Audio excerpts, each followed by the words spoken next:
So last year, we were able to help over 5,000 people outside of our own walls with food insecurities. That comes through partnerships with Mount Airy City Schools. That comes through our sustainability partnership program. Let's say Johnson Granite. I'm going to take Johnson Granite. Johnson Granite is a partner with the Greater Mount Airy Ministry of Hospitality, which is a shepherd's house. Johnson Granite also went over to our sister organization, Helping Hands Foundation of Surrey. We completely redid that during the pandemic because we knew clothing and food was not going to be the only thing these people needed. This is a different group of homelessness. And so we redid that, and Johnson Granite came in there and redid our countertops. So these sustainability partners are 5-year partners. We came up with this in 2019 because we knew the new building, we needed these partners to help sustain us for general operations during this time to get through to that building where we didn't have to worry about a lot of things as staff. We had the community supporting us during that time, and we so needed it. So I think Johnson Granite, Carolina Carports, so all these sustainability partners are with us for 5 years. Next year, we'll get another set of sustainability partners. They'll be 5 years. So you see the 5 years are going out and out helping us. But I cannot tell you how much those partners do on a daily basis. You asked Brian Johnson, if I ever needed him for anything, I would shoot an email to either him or Jennifer. Is Jennifer here today? If I needed something, I know I could call one of my partners and they would come and help me. If I needed food, if I needed cleaning supplies, and that's exactly what they've done. Jennifer reached out to me a couple of weeks ago. Carolina Carports is always reaching out.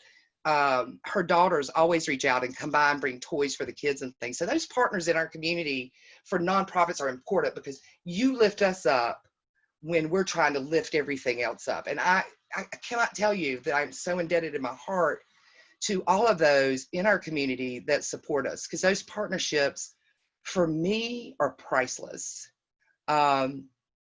So that was pretty good last year. We did those 5,000 meals outside of our own walls, and we met these people. We encouraged these people. We told them of the resources. We gave them a copy of the Second Chance program. So we're really trying to get out in our community. We're taking care of our family in the house, but we're also going out and taking care of the families that are living in tents. And you guys would probably be simply amazed at the people that do live in the wooded areas in our community.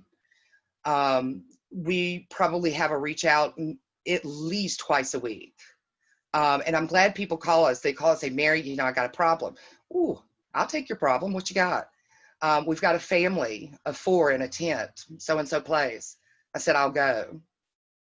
And I'll go. And sometimes I'll take one of my partners in the community with me. Sometimes I'll take a staff member just so they can see what this journey is all about. And that brings us all together as a great staff. I'll also tell you a sad statistic that we did.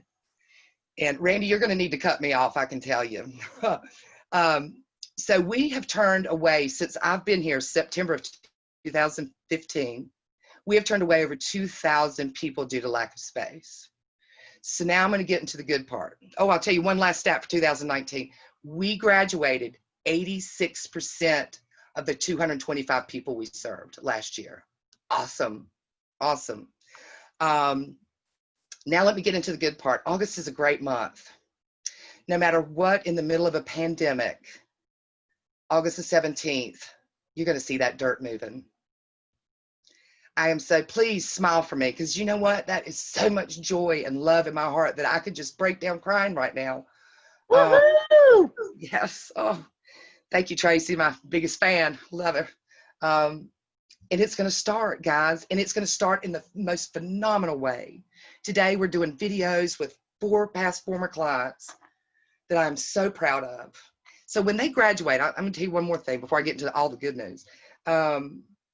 Is we do follow-up services. They can choose for themselves for us to continue to follow up with their services. Y'all, that has grown so much in the 5 years. My first year, somebody said, "How want you calling me?" Now they all want to. And I'm like, oh, this is great. So I've got extended family in the community. I got extended family in the house. And I've got great partnerships in the community. This is awesome. So here we are to August. The building's coming. April 2021. I know it didn't happen in 2020, but 2021 in April, around spring, we're going to move into that new building. 11,000 square feet. And 3 weeks ago, we had to change those plans. I'm going to give you a little crumbs here. We are already upgrading our kitchen to a full commercial kitchen before we start construction. And I'll tell you what it's going to center around. It's going to be the most phenomenal program ever. It's going to center around food, not just for the shelter, but our entire community, our entire underserved community. And we'll get on down the road with that. But I'm going to give you that crumb. It's the most exciting news I've had. And even during a pandemic, we can get money. I think of, okay, yes, the pandemic's been hard, but for us as a nonprofit to tell our story and to know how much we're needed in our community, I have seen just the money come, the $100,000 grants that we're receiving, all the way up until the state grant that we receive about $50,000 from. We got the $50,000 from them this year, and we just got awarded $70,000 from the state ESG, and I am so super excited. So with this new building, we're going to have classroom space.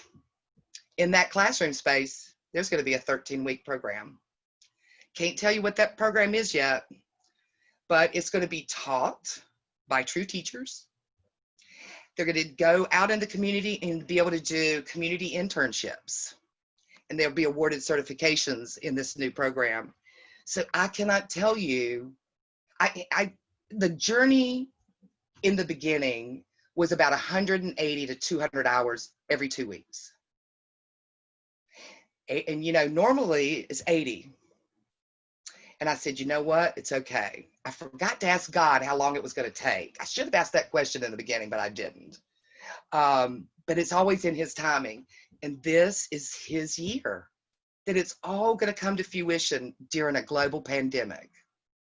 How awesome is it that a nonprofit can tell that story of that 11,000 square foot building going up for the community of Surry County, and what it's going to do, and what it's going to show other rural communities, what they can accomplish with just a few loving, committed citizens can do to bring about change in a community, even during a global pandemic. My heart is so full. I know you don't hear, but I hear one of my employees. She's got her child here, and she's given her testimony today. She was a single mother, came here without her child. She has her child now. She's a full-time employee, and she is in the Next Gen program at Mount Airy City Schools, meaning she is not one of my overhead of my cost, because she's paid through Next Gen program with the ages of 16 to 24. She's got a stable job. She came full-time here just 2 weeks ago. And she is going to be the first ever case manager that's going to help on a daily basis counsel these people and get them to their services and back on their feet. And the journey is real. And I wish that I could have recorded, I have in my heart, but I wish I could record it to show, even though nonprofit struggle is real, it's just we need to stay focused on the one that can get us through it again and again and again, no matter what you face. So what I say to each of you, my fellow chamber members, is this is truly the little engine that could. This little house on Rockford Street is a little engine that could. And I thank each and every one of you for allowing me to tell a little bit of the story today. And I thank you for just saying a prayer for us in our mission and our vision in our community, that we continue to carry on the great work of this organization with you, because we cannot do it without you. So thank you, Randy, again, chamber staff, for allowing me to tell a little bit of story about the last 5 years of my journey.